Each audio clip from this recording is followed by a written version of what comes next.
მამაო მაინტერესებს საყოველთაო განკითხვისას განცხადდება თუ არა ყველას წინაშე ჩემი მოუნანიებელი ცოდვები, როგორია ამის შესახებ ეკლესიის სწავლება. ეკლესიის სწავლება მშრალად და მოკლედ ესეთია.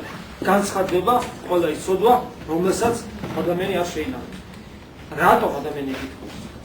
იმიტომ რომ შეუნანიებელი ცოდვა ნიშნავს რომ მე მას არ ვემიჯნები. როგორ არ ვემიჯნებ, უბრალოდ ახსარებაში არ ვამბობ. თუ ახსარებაში არ ამბობ, შენ ამ შეუნანიებელ ცოდვას კიდევ ერთ უბედურება ემატება, სიამაყე. ამ პარტანება არ გიშევს რომ აღიარა.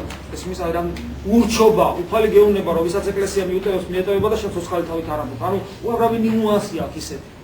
უფლისადმი ურჩობა, სიამაყე, ეს ორივე სიამაყეს და უფლისადმი ურჩობა. ხაცილებით უფრო მძიმე ცოდვებია, ვიდრე სხვა სარნად ცოდვა. თავისთავად ცხადია, ეს მიანიშნებს იმას, რომ ადამიანი ჩამოყალიბებული მართლმადიდებელი ქრისტიანი და მორწმუნე არ არის. ნუ გეშინიათ ახსარების მოზღვართან, იმიტომ რომ ღვთის წინაშე გეუბნები, არ არსებობს ცოდვა, რომელიც მღვდელს გაუკვირდება. თქვენ მე არ მისცნობ. ანუ რა ადამიანი რაღაცას რომ მეუნება ხოლმე ფიქრობ, ესეთები გამიკეთებია. და თუ არ გამიკეთებია, სული მქონდა გამეკეთებინა და ვერ მოახერხე. მოგეკითხება თუ არა მეორედ მოსვლის დროს უკვე მონანიებული ცოდვები. ოღონ უნდა სწორედ გვესმოდეს რას ნიშნავს მონანიება. მონანიება არ ნიშნავს ახსარებაში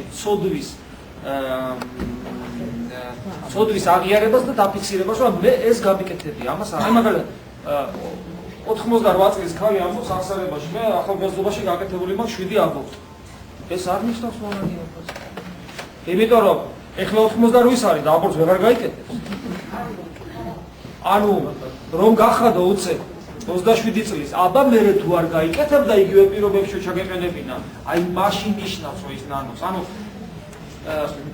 არა ჩადენილი ცოდვის აღიარება, არამედ იმ мотиваციის ამოშანთლა საკუთარი სულიდან.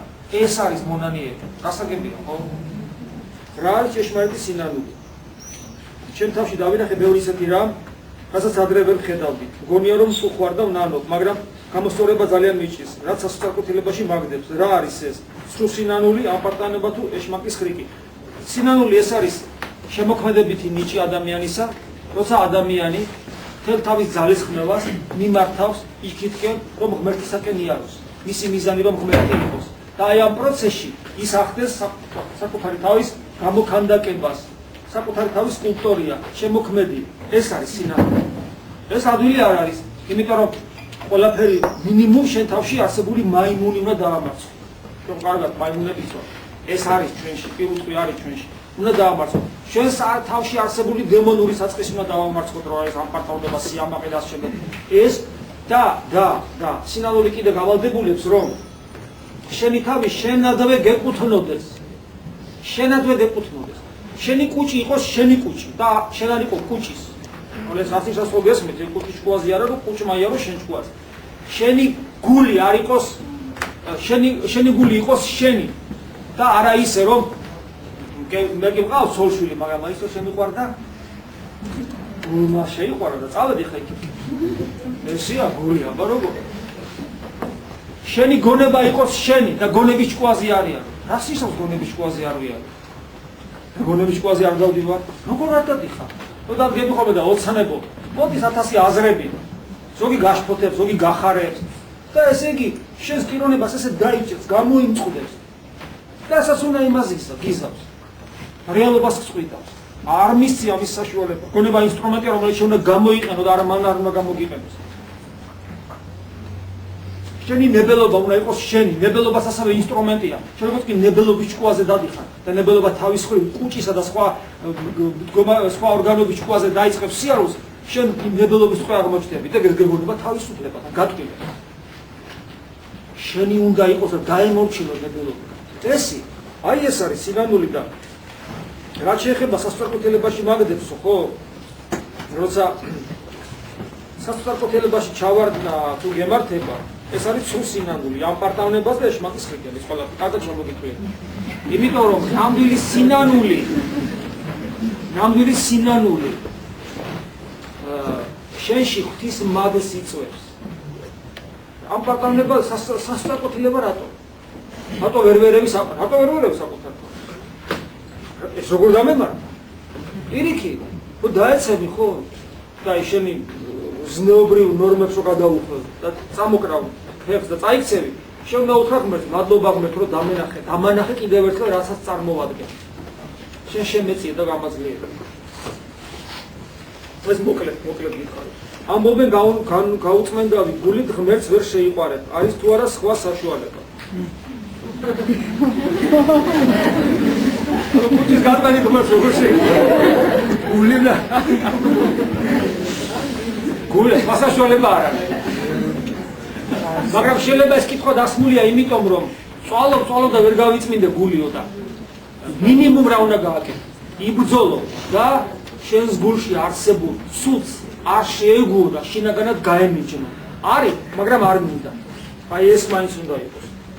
განსასწრების დროს ვთუწმინავ და ვებუტები ღმერთს, როგორ გადავეჩვი.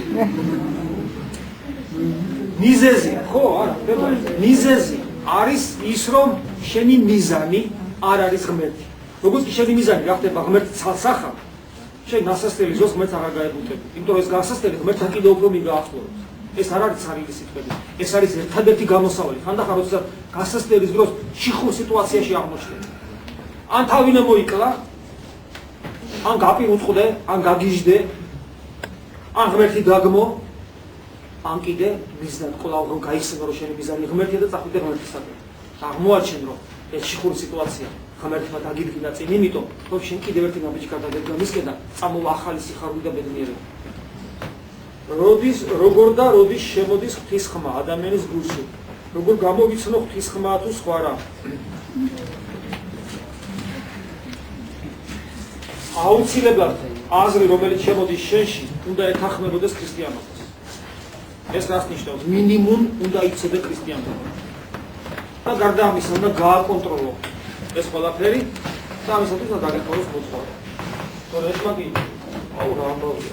მოკლე პასუხები უნდა გავა. ფადოშევის აბორტთან დაკავშირებით კიდევ შეთქმულა მინდა გავიხსენო. მოვიდა გოგონა ერთი ნანა ქვია გოგონას, რომელიც მეოთხე შვილზე იყო ფეხბურთელად და ეს ცოტა ძნელი პერიოდი იყო საქართველოში ეკონომიურად, ეს 90-იანი წლების ბოლო პერიოდია, მძიმე და ესე იგი განსაკუთრებულად ქმარი და ყველა აღდგარი მამწიან გოგოს წინააღმდეგ. მუცელი მოიშალა ინდონეზია რომ სახლიდან გაგაგდებ ქმარიონება რა. რომ თუ ეხლა ამ ბავშვს არ მოკლავ. ნუ დაუდექი გვერდში მორალურად ეხლა მეტი რა შემეძლო, მაგრამ უთხარი რომ რომ გაგაგდოს შენ ბავშვს არ მოკლავ. ნუ მორალურად გატეხვა უნდათ მისი, ვერ გატეხეს. გააჩინა ეს ბავშვი. მომიყვანეს 40 დღისა. 40 დღისა მოუნათლე. და იმის მერე მოხდა ისე რომ 3 წელი მე ეს ოჯახი არ მინახავს, იმიტომ რომ შორს იქნა და სხვაგან დადიოდა. 3 წლის მერე შევდივარ ტაძარში, ჩვენ ტაძრიც საკმაოდ დიდი ეზო გვაქვს და იქ ვიღაც ქალი დგას, რომელსაც ხელში ბავშვი შორს უდად ხედავდა. ოце პატარა ბავშვი ხელიდან გაუსხლდა, დაბლა დადგა და მორბის ჩემსკენ. და ახლა პატარა გოგონა. და ახლა მოვიდა მეს დავიკვეზე საყვარელი გოგონა და ავიტასა შემომეხვია აღარ მიშევს ხელიდან. მეთქი ვინ არის? უცხო, ვაკვირდები უცხო ბავშვი. აღმოჩნდა რომ ეს ბავშვი. და დედამისი იყო გავაგნებული ამ სცენის მაყურებელი, იმიტომ რომ ეს ბავშვი საკმაოდ ისეთი იყო რა, არავისთან არ მიდიოდა, არასოდეს. უცხოობა იცოდა. და მე მოსალოდოთ რომ მივიდიოდით ეს რომ ეს დედა და ბავშვი რომ მოდიოდა ხოლმე, სულ ჩემს გვერდზე დაიდა, ეს ხელი იქონა ჩაკიდებული, ხელს არ მიშობდა. და მე ვკითხებოდა ვინ არისო? ჩემი შვილია მეთქი ვინ უნდა იყოს. აი ხო საოცრებაა. ფადოშევის აბორტთან დაკავშირებით კიდევ შეთქმულა მინდა გავიხსენო. მოვიდა გოგონა ერთი ნანა ქვია გოგონას, რომელიც მეოთხე შვილზე იყო ფეხბურთელად და ეს ცოტა ძნელი პერიოდი იყო საქართველოში ეკონომიურად, ეს 90-იანი წლების ბოლო პერიოდია, მძიმე და ესე იგი განსაკუთრებულად ქმარი და ყველა აღდგარი მამწიან გოგოს წინააღმდეგ. მუცელი მოიშალა ინდონეზია რომ სახლიდან გაგაგდებ ქმარიონება რა. რომ თუ ეხლა ამ ბავშვს არ მოკლავ. ნუ დაუდექი გვერდში მორალურად ეხლა მეტი რა შემეძლო, მაგრამ უთხარი რომ რომ გაგაგდოს შენ ბავშვს არ მოკლავ. ნუ მორალურად გატეხვა უნდათ მისი, ვერ გატეხეს. გააჩინა ეს ბავშვი. მომიყვანეს 40 დღისა. 40 დღისა მოუნათლე. და იმის მერე მოხდა ისე რომ 3 წელი მე ეს ოჯახი არ მინახავს, იმიტომ რომ შორს იქნა და სხვაგან დადიოდა. 3 წლის მერე შევდივარ ტაძარში, ჩვენ ტაძრიც საკმაოდ დიდი ეზო გვაქვს და იქ ვიღაც ქალი დგას, რომელსაც ხელში ბავშვი შორს უდად ხედავდა. ოце პატარა ბავშვი ხელიდან გაუსხლდა, დაბლა დადგა და მორბის ჩემსკენ. და ახლა პატარა გოგონა და ახლა მოვიდა მეც დავიკვეზე საყვარელი გოგონა და ავიტასა შემომეხვია აღარ მიშევს ხელიდან. მეთქი ვინ არის უცხო, ვაკვირდები უცხო ბავშვი. აქ მოხდა რომ ეს ბავშვი. და დედამისი იყო გავაგნებული ამ სცენის მაყურებელი, იმიტომ რომ ეს ბავშვი საკმაოდ ისეთი იყო რა, არავისთან არ მიდიოდა, არასოდეს. უცხოობა იცოდა. და მე მოსალოცოთ რომ მიდიოდით ეს რომ ეს დედა და ბავშვი რომ მოდიოდა ხოლმე, სულ ჩემს გვერდზე იყო, ეს ხელი იქონა ჩაკიდებული, ხელს არ მიშობდა. და მე ვკითხებოდა ვინ არისო, ჩემი შვილია მეთქი ვინ უნდა იყოს. აი ხო საოცრებაა.